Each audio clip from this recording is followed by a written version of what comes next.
Hi hello ಎಲ್ರಿಗೂ ನಮಸ್ಕಾರ. Welcome back to Chandana Gowda YouTube channel. Video start ಮಾಡೋದಕ್ಕಿಂತ ಮುಂಚೆ ಎಲ್ರಿಗೂ ಸಾರಿ ಕೇಳ್ತೀನಿ, ಯಾಕಂದರೆ ಕಂಟಿನ್ಯೂಸ್ ಆಗಿ ವೀಡಿಯೋಸ್ ಅಪ್ಲೋಡ್ ಮಾಡೋಕ್ಕಾಗಲಿಲ್ಲ. ಹೌದು, ಸ್ವಲ್ಪ ಬ್ಯುಸಿ ಇದ್ದೆ, ಅಂದರೂ ಕೂಡ ಮಿಡಲಲ್ಲಿ ವೀಡಿಯೋಸ್ ಅಪ್ಲೋಡ್ ಮಾಡೋಣ ಅಂದ್ಕೊಂಡೆ. ವೀಡಿಯೋಸ್ ಅಪ್ಲೋಡ್ ಮಾಡಬೇಕಲ್ಲ ಅಂತ ಏನೋ ಒಂದು ವೀಡಿಯೋ ಅಪ್ಲೋಡ್ ಮಾಡೋದು ಚೆನ್ನಾಗಿರಲ್ಲ. ನನ್ನ ವೀಡಿಯೋದಲ್ಲಿ ಏನಾದರೂ ಒಂದು ಇನ್ಫಾರ್ಮೇಷನ್ ಆಗಿರಬೇಕು, ಅದರಿಂದ ನಿಮಗೆ ಖುಷಿ ಆಗಬೇಕು. ಆ್ಯಂಡ್ ನನ್ನ ಫೈನಲ್ ಇಂಟೆನ್ಷನ್ ಬಂದು ನಿಮ್ಮೆಲ್ಲರಿಗೂ ಆ ವಿಡಿಯೋ ಇಷ್ಟ ಆಗಬೇಕು. ಯೂಟ್ಯೂಬಲ್ಲೇ ಆ್ಯಕ್ಟಿವ್ ಆಗಿರೋಕ್ಕೆ ಟ್ರೈ ಮಾಡ್ತಿದ್ದೆ. ಯೂಟ್ಯೂಬ್ ಶಾರ್ಟ್ಸ್ ಪೋಸ್ಟ್ಗಳನ್ನ ಶೇರ್ ಮಾಡಿರ್ತಿದ್ದೆ. ಇನ್ನು ಮುಂದೆ ವೀಕ್ಲಿ ವೀಡಿಯೋಸ್ ಅಪ್ಲೋಡ್ ಮಾಡ್ತೀನಿ, ಮಿಡಲಲ್ಲೂ ಕೂಡ ಶಾರ್ಟ್ಸ್ಗಳನ್ನ ಶೇರ್ ಮಾಡ್ತೀನಿ.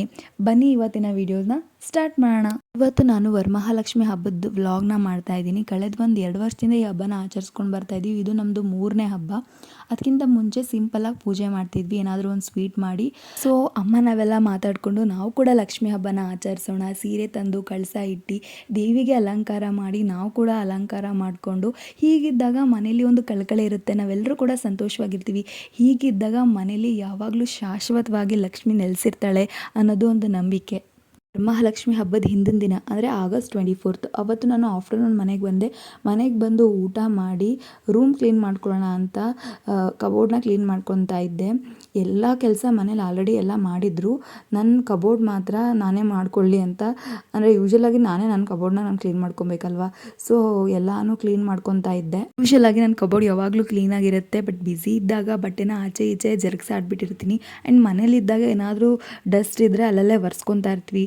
ಬ್ಯುಸಿ ಇದ್ದಾಗ ಇವೆಲ್ಲನೂ ಮಾಡ್ಕೊಳಕ್ಕಾಗಲ್ಲ. ಸೊ ನಾಳೆ ಹಬ್ಬ ಇರೋದ್ರಿಂದ ಸ್ವಲ್ಪ ಡೀಪ್ ಕ್ಲೀನ್ ಮಾಡೋಣ ಅಂತ ಮಾಡ್ಕೊಂಡು ಬರ್ತಿದ್ದೀನಿ. ರೂಮೆಲ್ಲ ಕ್ಲೀನ್ ಮಾಡಿದ್ದಾಯಿತು. ನೆಕ್ಸ್ಟ್ ಅಮ್ಮಂಗೆ ಮನೆ ಕ್ಲೀನ್ ಮಾಡೋಕ್ಕೆ ಹೆಲ್ಪ್ ಮಾಡಿಕೊಟ್ಟೆ. ನೆಕ್ಸ್ಟ್ ದೇವ್ರ ಮನೆ ಕ್ಲೀನ್ ಮಾಡೋಣ ಅಂತ ಸ್ನಾನ ಮಾಡ್ಕೊಂಡು ಬಂದೆ. ನಮ್ಮ ಸ್ಕಿನ್ನನ್ನು ಹೈಡ್ರೇಟ್ ಆಗಿ ಇಟ್ಕೊಳ್ಳೋದು ತುಂಬ important, otherwise it will become dry. In order to prevent the dryness ನಾವು ಈ ಮಾಯಿಶ್ಚರೈಸರ್ನ ಅಪ್ಲೈ ಮಾಡೋದು ತುಂಬಾ essential, so that it keeps water content inside the skin and makes our skin healthy and smooth.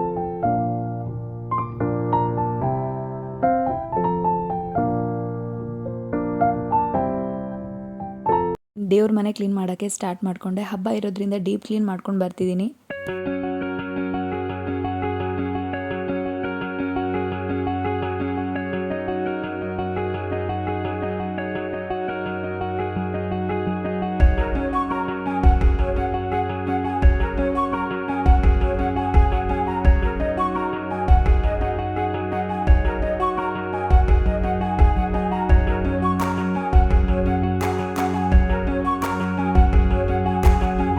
ಎಲ್ಲ clean ಮಾಡಿ ಜೋಡಿಸಿದ್ದಾಯಿತು. And ನಾಳೆ ಹಬ್ಬಕ್ಕೆ ಏನೇನು ಬೇಕು, ಹೂವು, ಹಣ್ಣು, ಪೂಜೆ ಸಾಮಾನು ಎಲ್ಲನೂ ಕೂಡ ಡೈನಿಂಗ್ ಟೇಬಲ್ ಮೇಲೆ ಇಟ್ಕೊಂಡಿದ್ದೀವಿ, ಸೊ ದಟ್ ನಾಳೆ ಈಸಿ ಆಗಲಿ ಅಂತ. ಅಮ್ಮನೆಲ್ಲ ಒರೆಸ್ಕೊಂಡು ಬರ್ತಾಯಿದ್ರು. ನೆಕ್ಸ್ಟ್ ನನಗೆ ಕಳ್ಸಕ್ಕೆ ಮಡಿ ನೀರು ಬೇಕು ಅಂತ ಟೆಂಪಲ್ ಹತ್ರ ಇರೋ ಬೋರ್ವೆಲ್ಗೆ ಹೋಗಿ ಮಡಿ ನೀರು ತೊಗೊಂಬ ಕಳ್ಸಕ್ಕೆ ಅಂತ ಕಳಿಸಿದ್ರು. ನಮ್ಮ ಮನೆಯಿಂದ ಒಂದು 200 ಮೀಟರ್ ಅಷ್ಟೇ, ವಾಕೆಬಲ್, ಆರಾಮಾಗಿ ಹೋಗ್ತಾ ಇರ್ಬೋದು. ನನ್ನ ಜೊತೆ ಅಪ್ಪನೂ ಕೂಡ ಬಂದಿದ್ದರು, ಬಿಕಾಸ್ ಆಲ್ರೆಡಿ ಒಂದು 8:15 ಆಗಿತ್ತು. ಕತ್ಲೇನೂ ಹೌದು, ಮತ್ತು ನನಗೆ ಈ ನಾಯಿ ಅಂದರೆ ತುಂಬಾ ಭಯ. ಅದಕ್ಕೆ ಜೊತೆಗೇ ಅಪ್ಪನ ಕರ್ಕೊಂಡು ಹೋಗಿರ್ತೀನಿ. ಬೆಳಗಿನ ಜಾವ 4:15ಗೆ ತರೋದಕ್ಕಿಂತ ಇವಾಗಲೇ ತಂದಿಟ್ಕೊಬಿಟ್ರೆ ತುಂಬಾ ಒಳ್ಳೆಯದು. ಮತ್ತು ತುಳಸಿ ಎಲೆಗೆ ಹಸುವಿನ ಗಂಜಲದ ನೀರನ್ನ ಹೆಚ್ಕೊಂಡು ಮನೆಗೆಲ್ಲ ಹಾಕೊಂಡು ಬರೋದ್ರಿಂದ ಮನೆ ಒಂದು ಶುದ್ಧತೆ ಆಗುತ್ತೆ ಅನ್ನೋ ನಂಬಿಕೆ. ಸೊ ಮನೆ ಕ್ಲೀನ್ ಮಾಡಿದ ನಂತರ ಹಸುವಿನ ಗಂಜಲನ ಮನೆಗೆಲ್ಲ ಹಾಕಿ ನಾವು ಅಡುಗೆ ಮಾಡೋ ಒಲೆನ ಪೂಜೆ ಮಾಡಬೇಕಾಗುತ್ತೆ. ನಾವು ಏನಿದನ್ನು ಒಲೆ ಅಂತ ಕರಿತೀವಿ, ಇದು ನಮಗೆ ಅನ್ನ ಕೊಡೋ ಒಂದು ತಾಯಿಯ ಸ್ವರೂಪವಾಗಿರುತ್ತೆ. ಪೂಜೆ ಮಾಡಿ ಅಡುಗೆ ಸ್ಟಾರ್ಟ್ ಮಾಡೋದು ಒಂದೊಳ್ಳೆ ಪದ್ಧತಿ ಅಂತಲೇ ಹೇಳ್ಬೋದು.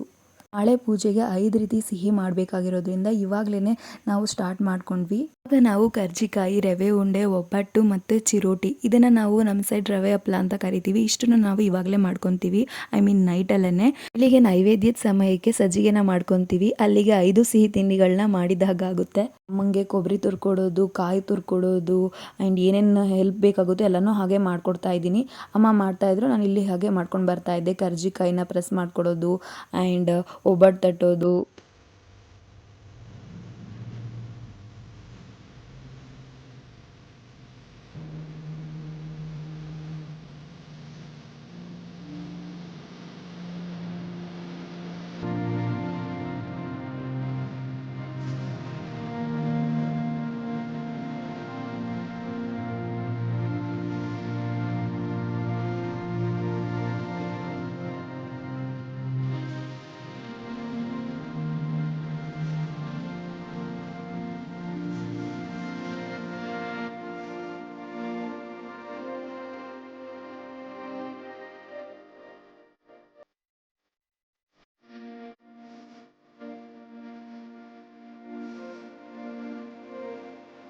ಇದೆಲ್ಲ ಮಾಡಿ ಮಲ್ಕೊಳ್ಳೋ ಅಷ್ಟರಲ್ಲಿ 12:30 1 ಆಗೋಗಿತ್ತು.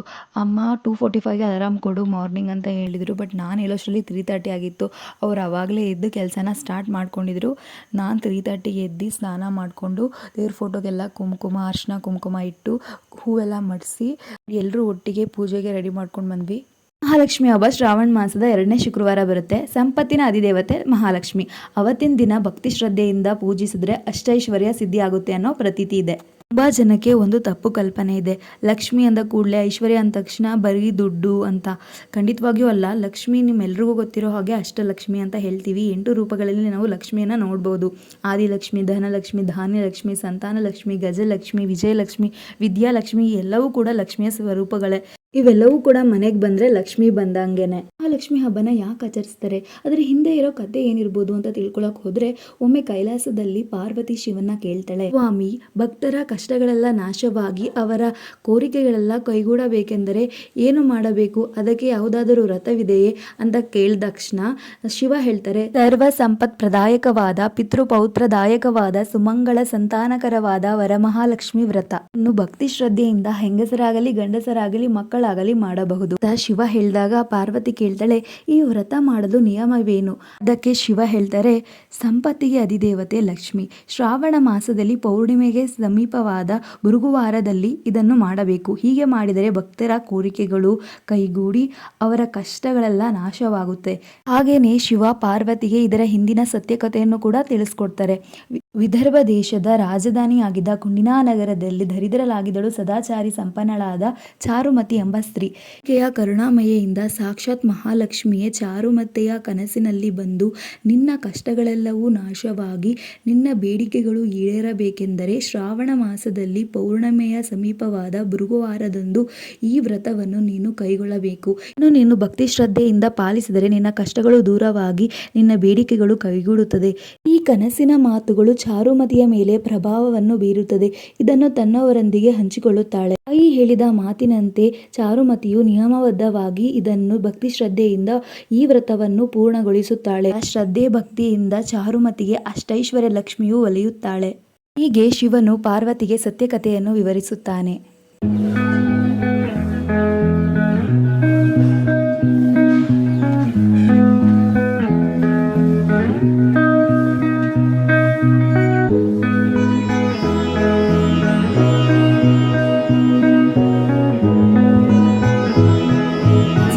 ಒಳಗಡೆ ನಮ್ಮ ಪೂಜೆ ಎಲ್ಲ ಮುಗ್ದಿತ್ತು.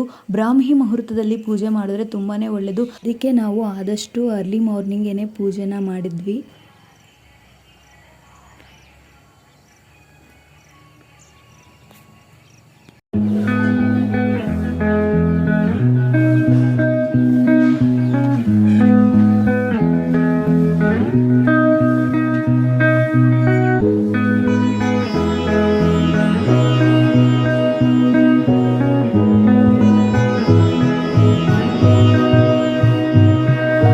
ನಾವು 3ನೇ ಸಲ ಲಕ್ಷ್ಮಿನ ಕೂರಿಸ್ತಿರೋದು. ಹಾಗಾಗಿ ಇನ್ನೂ ವಿಷಯಗಳನ್ನ ತಿಳ್ಕೊತಾ ಇದ್ದೀನಿ. ನಿಯಮಗಳೇನಿದೆ ಇದ್ರದ್ದು, ಹೇಗೆ ಆಚರಿಸ್ಬೇಕು, ಪ್ರತಿಯೊಂದನ್ನು ಕೂಡ ಪ್ರತಿ ವರ್ಷನೂ ತಿಳ್ಕೊಳ್ತಾ ಹೋಗ್ತಾ ಇದ್ದೀನಿ.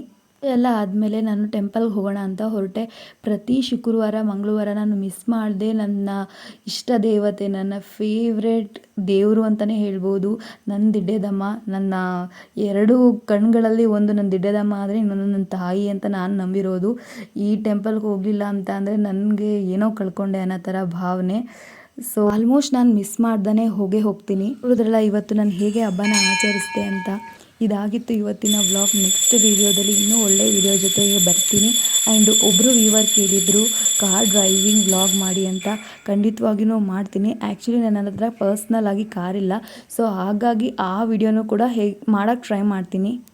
ಹಾಗೆಯೇ ತಾಯಿ ವರಮಹಾಲಕ್ಷ್ಮಿ ಮತ್ತು ನನ್ನ ಪ್ರೀತಿಯ ದಿಡ್ಡೆದಮ್ಮ ನಿಮ್ಮೆಲ್ರಿಗೂ ಒಳ್ಳೇದು ಮಾಡಲಿ ಅಂತ ಈ ವಿಡಿಯೋನ ಇಲ್ಲಿಗೆ ಎಂಡ್ ಮಾಡ್ತೀನಿ.